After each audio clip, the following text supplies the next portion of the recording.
El error de Jesús 9. La tradición espiritual de Jesús tocó algo real sobre lo que es el desarrollo de la conciencia, pero cometió un error importante.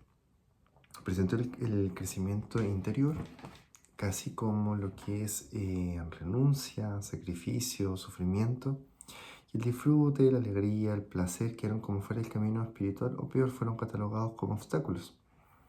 Esto generó siglos de represión emocional disfrazada de virtud, y ese legado igual continúa vivo. O también varias personas que se distanciaron del ámbito espiritual, producto de que veían de que era como una redención. Hay gente que dice no, que el pecado, que el problema, que tanto. ¿Por qué la espiritualidad muchas veces nos genera culpa cuando estamos felices?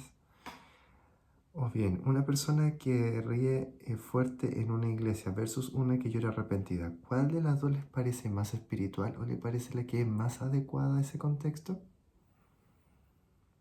Si el camino espiritual te lleva a disfrutar menos de la vida, algo en esto debe estar no muy bien.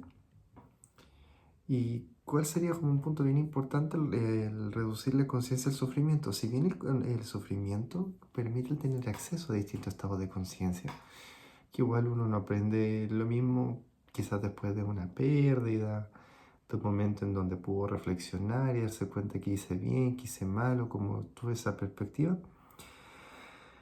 Pero sin embargo no es como la manera ni el único camino. En el mensaje implícito de Jesús es: sufre, renuncia, sacrifícate, el placer es sospechoso, el cuerpo es peligroso, la alegría es mundana, es vanidad. Y en esto tenemos siglos de personas que asocian la espiritualidad con represión emocional, ascetismo extremo, culpa por disfrutar, agresividad, depresivo, ansioso, whatever. Entonces, siglos de personas que asocian entonces, bueno, si Dios creó la alegría, ¿por qué sería un pecado vivirla plenamente? Si es que uno lo pensara. El rechazo que genera la espiritualidad moderna es que las personas que huyen de este aspecto igual, muchos abandonan cualquier camino espiritual porque lo asocian con un sacrificio, una rigidez, una negación de lo que es estar vivo, y quizás dicen: ¿para qué me voy a estar culpando o redimiendo o pensando en tal tipo de situación? Si el día de mañana, el tiempo pasa y después me voy a estar arrepintiendo. Lo que se quedan dañados, lo permanecen, pero desarrollan una vida interior llena de represión, vergüenza corporal, autosabotaje. Y hay como una especie como de espiritualismo tóxico, que si te va bien materialmente es porque estás muy apegado al mundo, y lo señalan eso como que por decirlo, el tener poco o el vivir en dolor sería como una virtud al parecer, porque sería como una persona como más humilde, una persona que es como desprendida del aspecto material. Y, por ejemplo, uno de repente escucha expresiones como: me alejé de la iglesia el día que me di cuenta que me sentía culpable cuando algo me salía bien. Como con eso. Por ejemplo, está el credo de los católicos, que ellos dicen: por mi culpa, por mi culpa, por mi culpa. Y se llegan y se golpean en el pecho y lo repiten reiteradamente, bajando la cabeza y estando como bastante como privados de su voluntad. ¿Y por qué sería un problema eso? Porque el hecho de el verbalizar una emoción, así, si uno se programa neurolingüísticamente con ese tipo de palabras, no necesariamente sale algo bueno. Porque si yo me digo: no, es que yo soy culpable, soy culpable, soy culpable, ya, no, eso no resuelve algo necesariamente. Como si yo digo: no, yo siento culpa dado que en tal tipo de contexto tomé este tipo de decisión, este tipo de acción, y esto me conllevó a tal o cual aspecto. Entonces, hay como una mayor síntesis, hay como una mayor comparación de otros aspectos. No es como llegar y decir: no, es que me siento mal, me siento mal, me siento mal, me siento mal.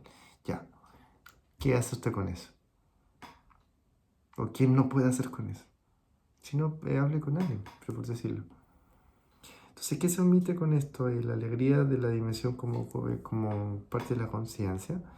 Y la alegría no es algo superficial, sino que son filosofías como el budismo tibetano, el taoísmo, la psicología humanista, la psicología positiva, el coaching, La programación neurolingüística y tantas más reconocen que el gozo es genuino, es una señal de integración interior, no de distracción, que en realidad va mucho en cómo se encamina y se direcciona esta cosa.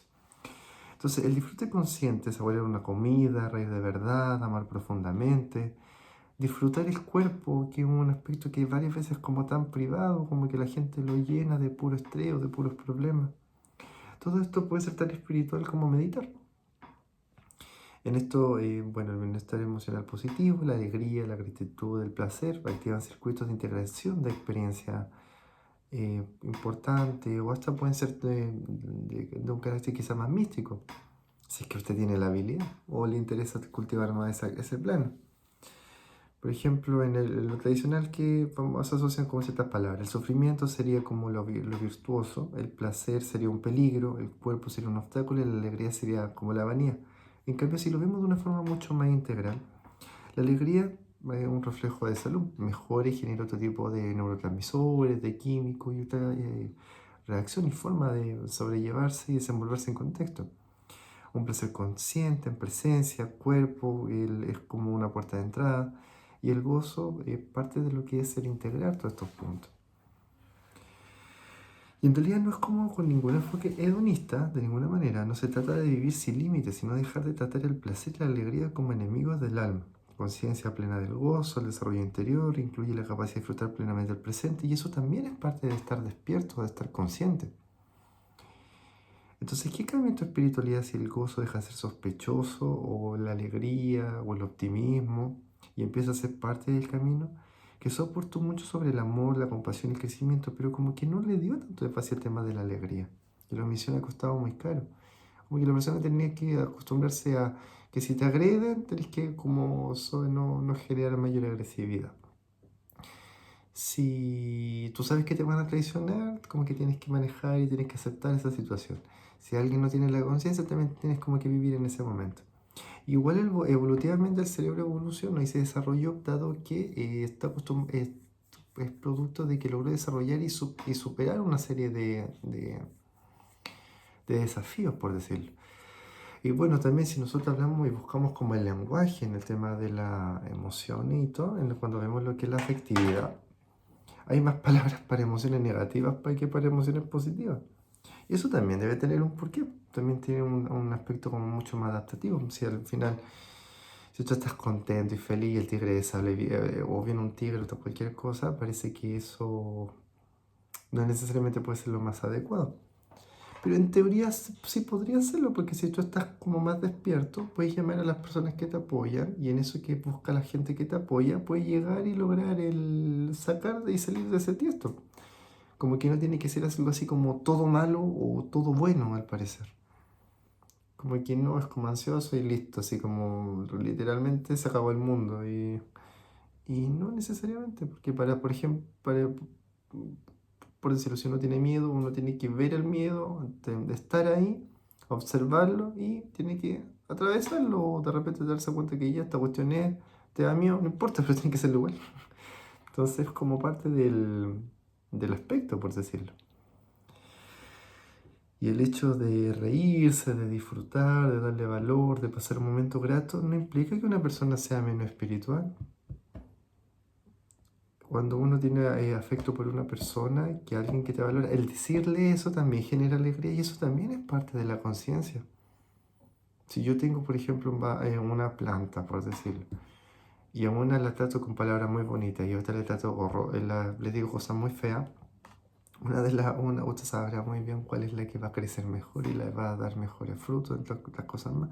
Eso mismo le pasa a la gente, porque son mente y son organismos vivos. También eso le pasa a las ciudades, y a los países, y a los continentes, y a la humanidad.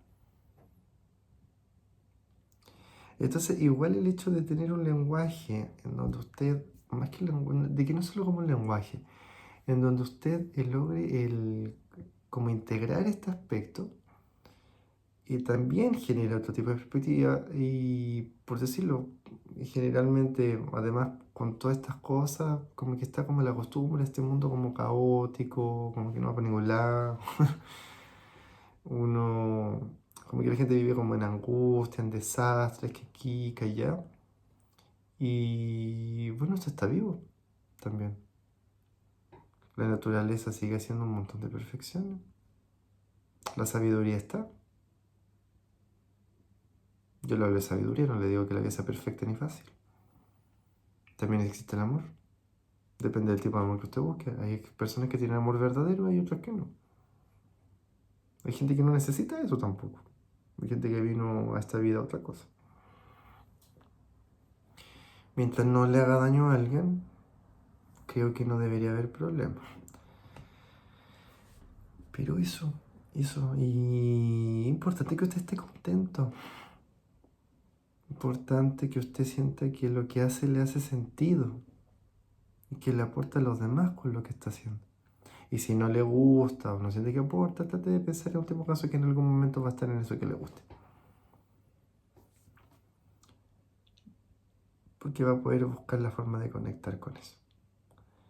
Y van a seguir viniendo cambios y cambios y cambios y cambios. Así que eso.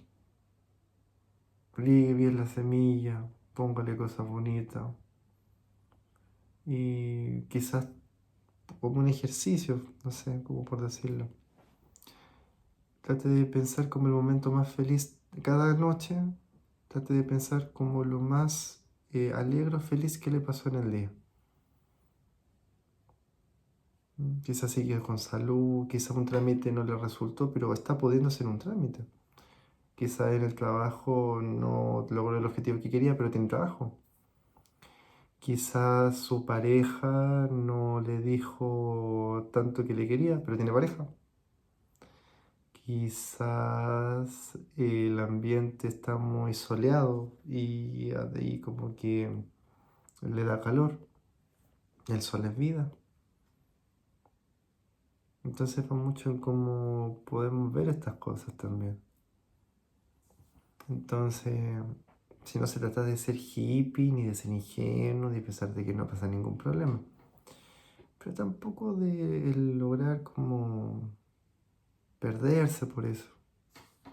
Porque mira, es como que uno mueve un dedo y como que llueve gente negativa y gente como con frustración y complicaciones. Pero no es como lo común ver gente contenta. Gente como desestresada, gente como con soluciones. Y siento que el modelo capitalista se basa en eso, en entregar soluciones. Como que hay gente que se angustia con un problema cuando de otro. ¿Por qué será? Se supone que somos como la sociedad que está arriba de la pelota. Y como que todo el tiempo estamos contentos y nos sacamos fotos y subimos cosas como súper sensacionales y todo. Como en Instagram, en Facebook y todas estas cosas. Pero la gente no está contenta necesariamente. Entonces, se sacan fotos contentos, pero no están contentos. ¿Qué pasa acá? Es por esto que se hizo con Jesús y toda esta tradición que está como planteada, como así como medio dogmática. ¿Por qué cada ser humano no tiene la capacidad de generar y de producir esa como serotonina o esa alegría o esos químicos que logran el conectar y encontrar muchas más, otro tipo de soluciones?